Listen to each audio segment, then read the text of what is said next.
नमस्कार,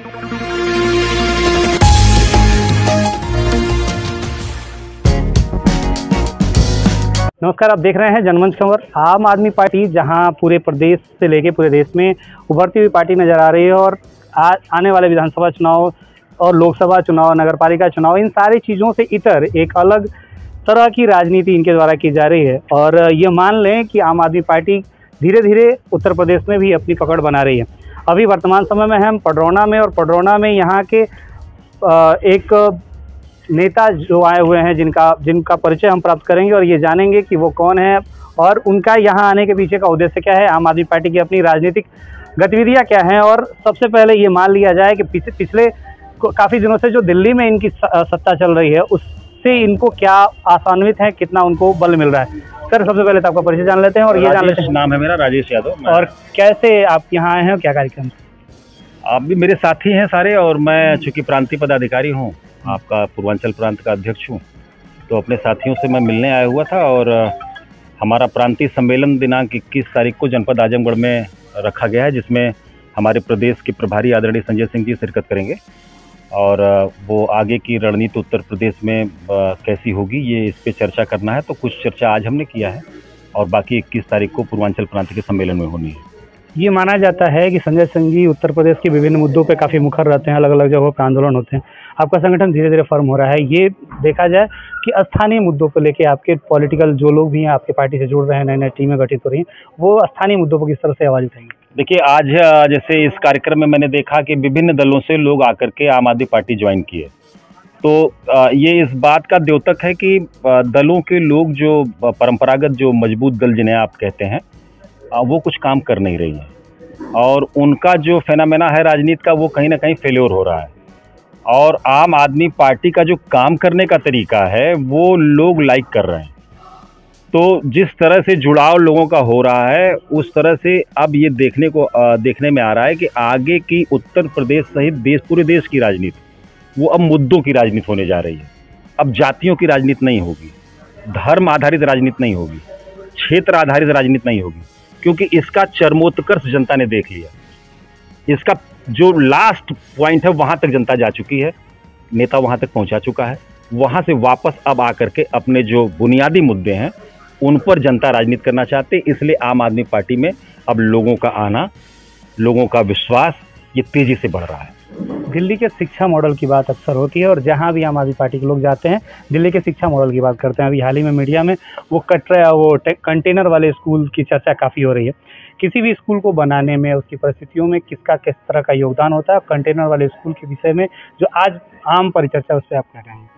देखिए, स्कूल्स की जो बिल्डिंगें हमारे दिल्ली में बनी हुई हैं वो किसी से छुपी नहीं है और लगातार बनाई जा रही हैं। तमाम जगह इस तरह का भी आया कि जहां पर एलजी साहब ने रोड़ा लगा दिया कि साहब हम नहीं बनने देंगे, हम नहीं पढ़ने देंगे लोगों को, हम भारतीय जनता पार्टी के लोग हैं।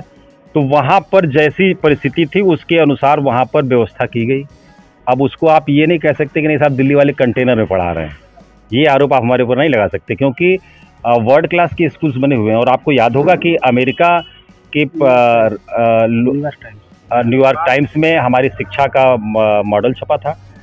अमेरिका के राष्ट्रपति का परिवार आता है तो वो कहता है नहीं साहब हमें मनीष सिसोदिया जी का स्कूल देखना है, उनके अरविंद केजरीवाल जी का स्कूल देखना है। तो स्कूल के मुद्दे पर, शिक्षा के मुद्दे पर तो मैं नहीं समझता कि भारत में वर्तमान में कोई राजनीतिक दल हमारा मुकाबला कर सकता है, क्योंकि किसी का ये विषय ही नहीं रहा, ये सब्जेक्ट ही नहीं रहा। सब्जेक्ट तो रहा कि नहीं साहब अपनी जातियों को बटोर लो, अपने धर्म के लोगों को बटोर लो, प्रधानमंत्री बन जाओ, दूसरे धर्म के लोगों को उनका वो पकड़ के हिला दो, संदेश दे दो हिंदुओं को, प्रधानमंत्री बन जाओ।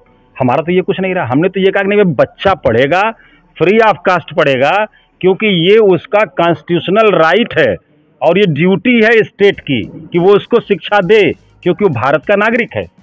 भारत का संविधान कहता है उसे उसका राइट मिलना चाहिए। तो हम तो राजनीति में ये करना चाह रहे हैं कि हम इस देश के बच्चों को इतना मजबूत कर देना चाहते हैं कि फिर कोई धर्म के नाम पर उन्हें बरगला न पावे, कोई जाति के नाम पर सत्ता न बना ले। हम उन्हें इतना मजबूत करना चाहते हैं शिक्षित करके, और वही एकमात्र रास्ता है जो परिवारों की गरीबी दूर कर सकता है और देश की दिशा ठीक कर सकता है, देश को मजबूत कर सकता है। एक सवाल अक्सर आम आदमी पार्टी के लोगों से की जाती है कि दिल्ली एक छोटा सा राज्य है, केंद्र शासित प्रदेश है और वहाँ पहले से भी काफ़ी विकास था और इसलिए आपने कुछ नहीं किया, लेकिन उत्तर प्रदेश इतना बृहत है और यहाँ की चुनौतियाँ अलग है, एनवायरनमेंट अलग है और जैसा कि अभी अपने अभिभाषण में कर रहे थे कि पुरानी ढांचा जो है वो इतना मजबूत नहीं है, तो यहाँ पे कितनी चुनौतियाँ होंगी? देखिए ये कोई बहुत बड़ी चुनौती नहीं है। ये सही है कि आम आदमी पार्टी जनता के दम पर ही आगे बढ़ी है, जहाँ भी बढ़ी है। हमारे पास कोई मसल्स पावर नहीं है, गुंडे एलिमेंट्स नहीं हमारे पास हैं, न हम उनको अपने पास फटकने देते हैं, न हमारे पास बहुत अनाप शनाप रुपया है। हम इनसे चंदा लेकर के, इनसे समय लेकर के, इनसे टाइम लेकर के हम चीज़ों को अपने लेकर के बढ़ रहे हैं और जिसको जनता अप्रिसिएट कर रही है। तो लोग हमारे बारे में विरोधी क्या कहता है इसकी बिना चिंता किए हम अपना काम कर रहे हैं। हम स्कूल बनाना तो बनाएंगे, फ्री शिक्षा देना तो देंगे, अपने बुजुर्गों को हम तीर्थ यात्रा कराना सब कराएंगे, आपको जितनी गाली देना हो दो। अगर हमको अपनी महिलाओं को फ्री ऑफ कास्ट यात्रा करानी है, हमने मन बनाया है कि नहीं भाई ये महिलाएं हैं, इनका पैसा बचना चाहिए, वो पैसा इनका कहीं और उपयोग होगा, इनके बच्चों की पढ़ाई में उपयोग होगा, तो हम करेंगे। अब भारतीय जनता पार्टी को नहीं अच्छा लगता है तो वो हमें अनाप शनाप बोलती है, उसको नहीं अच्छा, कांग्रेस को नहीं अच्छा लगता है तो वो हमें अनाप शनाप बोलती है, बोलती रहे, कोई दिक्कत नहीं है। हम तो हमारे जो मुद्दे हैं उन पर अडिग हैं, काम कर रहे हैं और यही कारण है कि पंजाब के लोगों ने हमारे ऊपर भरोसा किया और सत्ता वहाँ पर दी। और पंजाब में फ्री बिजली का आपने सुना होगा, अब बताने की जरूरत तो है नहीं, फ्री बिजली की घोषणा हुई वहाँ पे। तो जनता ये भी जानती है कि आम आदमी वाले जब कोई बात कहते हैं तो वो कहीं उसमें कोई झूठ नहीं होता, वो गारंटी होती है। अगर बिजली फ्री मिलनी चाहिए तो मिलनी चाहिए, जैसे दिल्ली में मिल रही है वैसे पंजाब में मिल रही है और अब तो गुजरात भी बोल रहा है। चलिए ये तो ठीक है, लेकिन एक राजनीतिक सिस्टम में वर्तमान समय में राजनीति में जैसे कि आपने कहा कि धन बल वाले लोग हैं वैसे, और आपकी पार्टियों में अक्सर युवाओं का रुझान देखा जाता है, तो और लोग भी जो पार्टी से जुड़ना चाहते हैं या फिर पार्टी की नीतियों को किस तरह से प्रसारित कर रहे हैं? देखिए ये तो सारा हमारे साथियों के दम पर ही हो रहा है और कहीं कोई इसमें रॉकेट साइंस नहीं है। ये भाई परेशान है, अपने बच्चों को नहीं पढ़ा पा रहा है, ये भाई परेशान है कि पिताजी का इलाज नहीं करा पा रहा है, इस प्रदेश में अच्छा इलाज भी नहीं है, पैसा देने के बाद भी इलाज नहीं हो रहा है। तो ये जो परेशानियां हैं वो हमें मजबूत कर रही हैं, वो हमें इस बात के लिए वो इनको मजबूर कर रही है कि आम आदमी पार्टी को मजबूत करो, क्योंकि यही वो पार्टी है जो इन समस्याओं का जिसके पास समाधान है, यही वो पार्टी है जो इनसे हमको निजात दिला सकती है। तो कोई रॉकेट साइंस नहीं है। इतना बुरी हाल में कर दिया प्रदेश को, इतना बुरी हाल में कर दिया, कहते हैं साहब गुंडागर्दी खत्म हो गई, नए गुंडे पैदा कर दिए आप। इतनी गुंडई तो किसी शासन में थी ही नहीं। आपने देखा कि पर्चा भरते समय महिलाओं के साथ किस तरह का दुर्व्यवहार किया गया, ऐसा कभी हुआ था क्या? आपने देखा कि जो पीड़िता है उसे रातों रात फूंक दिया जा रहा है। आपने देखा कि जो पीड़िता है उसके परिवार को ट्रक से दबा दिया जा रहा है। आपने देखा कि जो किसान हैं उनको चलती वो कौन सी गाड़ी आई है थार, वो चढ़ा दी जा रही है और उसके बावजूद वो केंद्रीय मंत्री बने हुए हैं।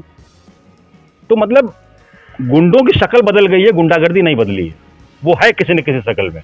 तो जो हालात उत्तर प्रदेश के हैं वो हालात आम आदमी पार्टी को मजबूत कर रहे हैं, वो हालात ही कह रहे हैं कि नहीं साहब यहाँ से सबकी सत्ता हटाओ, आम आदमी पार्टी की सत्ता लाओ। उत्तर प्रदेश से नहीं पूरे देश में एक माहौल बन रहा है। समस्या रोजगार की है, युवा मुखर है और युवा जहाँ भी जाता है रोजगार की बात करता है। आप पूर्वांचल प्रकोष्ठ के हैं, पूर्वांचल में रोजगार के कौन से अवसर दिखते हैं? देखिए पूर्वांचल में रोजगार के बहुत बेहतरीन अवसर हैं, बस नियति की जरूरत है। ईमानदारी से अगर पूर्वांचल के लोगों को रोजगार, कभी कोई नियत रही क्या किसी पार्टी की? किसी पार्टी की नहीं। पूर्वांचल के पास जितनी ऊर्जा है और जितने संसाधन है वो कहीं नहीं है। पूर्वांचल से लोग, नौबत ये हो गई है कि पूरा पलायन हो रहा है, पूरे रोजगार के चक्कर में लोग दिल्ली, बम्बई, मद्रास, यहाँ वहाँ अपने परिवारों को छोड़ करके, कुछ दिया ही नहीं इन सरकारों ने, तो इनके पास कोई कार्य योजना तो है नहीं कि भाई व्यक्ति को कैसे रोजगार युक्त किया जाए, कोई कार्य योजना नहीं है।